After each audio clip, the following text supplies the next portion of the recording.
State bank of ఇండియాలో పనిచేస్తున్న workmen ఉద్యోగుల న్యాయమైన సమస్యల పరిష్కారం కోసం ఈ నెల 25, 26 తేదీల్లో దేశవ్యాప్తంగా సమ్మె నిర్వహిస్తున్నామని డిప్యూటీ జనరల్ సెక్రటరీ కోటిరెడ్డి వెల్లడించారు. All India state bank of India staff federation ఆధ్వర్యంలో జరిగిన మీడియా సమావేశంలో డిప్యూటీ జనరల్ సెక్రటరీ కోటిరెడ్డి మాట్లాడారు. దాదాపు 29 సంవత్సరాలుగా మెసెంజర్ పోస్టులకు నియామకాలు జరగకపోవటం వలన కస్టమర్లు ఎన్నో ఇబ్బందులు పడుతున్నారని చెప్పారు. ఆర్మ్ గార్డుల నియామకాలు సరిపడా లేకపోవటం వలన భద్రత సమస్యలు పెరుగుతున్నారని అన్నారు. ఉద్యోగుల నియామకాలు జరగకపోవటం వలన ఉన్న సిబ్బందిపై అధిక పనిభారం పడుతుందన్నారు.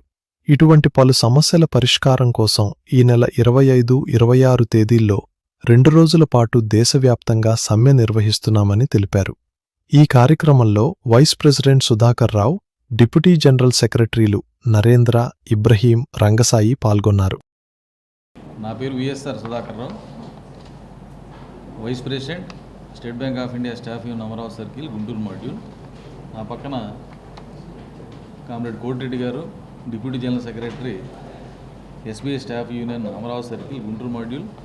అట్లాగే కామ్రేడ్ వి నరేంద్ర కుమార్ గారు assistant general secretary, comrade P Srirangasai గారు assistant general secretary, comrade Ibrahim గారు అసిస్టెంట్ ట్రెజరర్ ఈ ప్రెస్ కాన్ఫరెన్స్లో పాల్గొనడం జరుగుతుంది.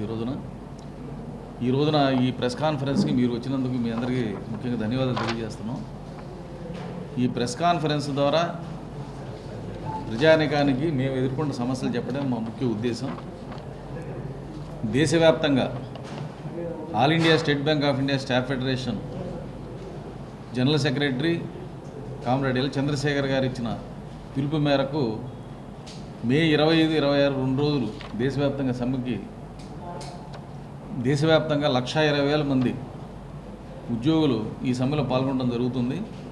దీని ప్రధానమైన కారణం ఏంటంటే మాకు ఇచ్చిన మేము కోరిన న్యాయబద్ధమైన సమస్యలు పరిష్కారం ఇంతవరకు లభించలేదు. గత 2 ఏళ్ల నుంచి పోరాడుతున్నాం. అలాగే మెసెంజర్ రిక్రూట్మెంట్ అనేది 30 సంవత్సరాల నుంచి ఈ బ్యాంకులో లేదు. దానివల్ల సర్వీస్లో చాలా లోపాలు జరుగుతూ ఉన్నాయి. దాన్ని అమలు చేయకుండా అవుట్సోర్సింగ్ విధానాన్ని బ్యాంకులోకి మేనేజ్మెంట్ తీసుకురావడం జరిగింది.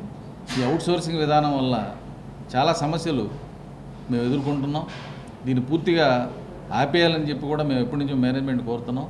అది ఈరోజు కూడా జరగలేదు. అట్లాగే క్లరికల్ స్టాఫ్ని రిక్రూట్ చేయడం కూడా మా ప్రధానమైన డిమాండ్. అది కూడా జరగటం లేదు. చాలా రిక్వైర్మెంట్ ఉన్నప్పటికీ కూడా మేనేజ్మెంట్ కావాలనే ఈ ఉద్యోగ నియామకాలని తక్కువగా తీసుకోవడం జరుగుతూ ఉంది. దానివల్ల అన్ని బ్రాంచీల్లో కూడా సిబ్బంది కొరత జరుగుతూ ఉంది. వచ్చిన కస్టమర్లకి సరైన సర్వీస్ చేయలేకపోతున్నాం. అట్లాగే మా మీద కూడా పని ఒత్తిడి చాలా బాగా ఎక్కువ అవుతుంది. అది మీరు అందరూ గమనించి ఉంటారు. మీరు కూడా బ్యాంకు వస్తుంటారు కాబట్టి మీరు బ్యాంక్ కస్టమర్లు అయి ఉంటారు. అలాగే స్టేట్ బ్యాంకులో ఈ పెన్షన్ సమస్యలు కూడా ఉన్నాయి. రిటైరీస్కి అన్నీ ఎవరైతే రిటైర్ అవుతున్నారో పే కాంపనెంట్స్ అన్నీ కలపట్లేదు. మేము ఎన్నిసార్లు రిప్రజెంట్ చేసినా, యూనియన్స్ ఎన్నిసార్లు రిప్రజెంట్ చేసినా అవైతే పరిష్కారం జరగట్లేదు. తర్వాత మాకు కెరీర్ ప్రోగ్రెషన్ స్కీమ్ అనేది ఒకటి ఉంది. ఎంప్లాయీస్ని అప్గ్రేడ్ చేయటం, వాళ్ళకి చిన్న చిన్న ప్రమోషన్లు అంటే ఇన్ క్యాడర్ ప్రమోషన్స్ అంటారు అవి. అది 8, 16, 24 సంవత్సరాలుగా ఉంది. దానివల్ల చాలా సమస్యలు, ఆ మెచ్యూరిటీ లేక చాలా ఇబ్బందులు పడుతున్నారు ఎంప్లాయీస్. కొంతమంది తప్పులు చేసి ఇళ్ళకు కూడా వెళ్ళిపోతున్నారు.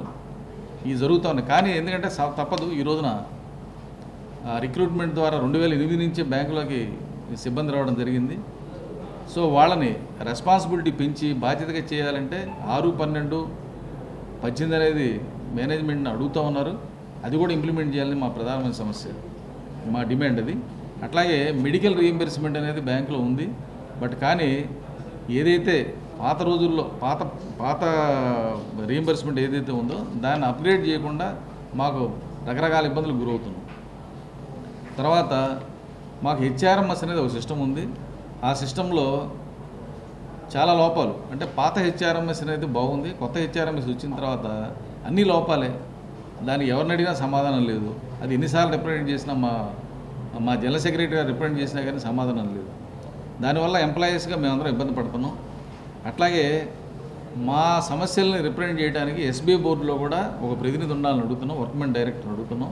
అది మా ప్రధానమైన సమస్యలు, అది కూడా ఒకటి. అట్లాగే పిఎఫ్ ట్రస్ట్, అంటే పిఎఫ్ అనేది ఉంటుంది మాకు, అందులో ఆ ట్రస్టీ నియామకంలో కూడా మా వాళ్ళని ఉంచాలని మేము అడుగుతా ఉన్నాం. ఎందుకంటే అక్కడ ఏం జరుగుతుందో కూడా మాకు తెలియటం లేదు. పిఎఫ్లో ఉన్న ఫండ్స్ ఇటు వెళ్తాయని కూడా మాకు తెలియట్లేదు. అట్లాగే ముఖ్యంగా 2009 ముందు చేరిన వాళ్ళకి మాత్రమే పెన్షన్ ఉంది. 2009 తర్వాత చేరిన వాళ్ళకి ఈ బ్యాంకులో పెన్షన్ అనేది లేదు. దాని స్థానంలో ఎన్పిఎస్ అని ఒక సిస్టమ్ని గవర్నమెంట్ ఇంప్లిమెంట్ చేసింది. అయితే వాళ్ళు ఎక్కువ అమౌంట్ వచ్చే విధంగా వాళ్ళు ఒక ఫండ్ని ఎంచుకునే సదుపాయము ఎంప్లాయీస్కి అనేది ఆప్షన్ ఇవ్వలేదు. అది ఇవ్వాలని కూడా మేము కోరుతున్నాం. అది కూడా నాంచి పెడతా ఉంది. ఏ విధమైన ఇన్ఫర్మేషన్ కానీ అలాగే దాని మీద ఒక ప్రోగ్రెస్ కానీ ఏమీ లేదు. దీనివల్ల ఎంప్లాయీస్కి మేమందరం ఇబ్బంది పడుతున్నాం. అలాగే తగిన సిబ్బంది లేకపోవడం వల్ల చాలా సమస్యలు వస్తున్నాయి. ఇది ప్రధానంగా మా డిమాండ్లు. వీటిని న్యాయబద్ధంగా పరిష్కారం చేయాలని కూడా మేము మేనేజ్మెంట్ అడుగుతూ ఉన్నాం. దేశవ్యాప్తంగా 25-26 కాదు, ఇంక రాబోయే రోజుల్లో కూడా పరిష్కారం కాకుండా ఉన్నట్లయితే ఇంకా ముందు ఇటువంటి కార్యక్రమాలు చాలా జరుగుతాయి, ఆందోళన కార్యక్రమాలు. ప్రజలు కూడా అర్థం చేసుకొని మా అందరికీ సహకరించాలని మేము కోరుకుంటున్నాం.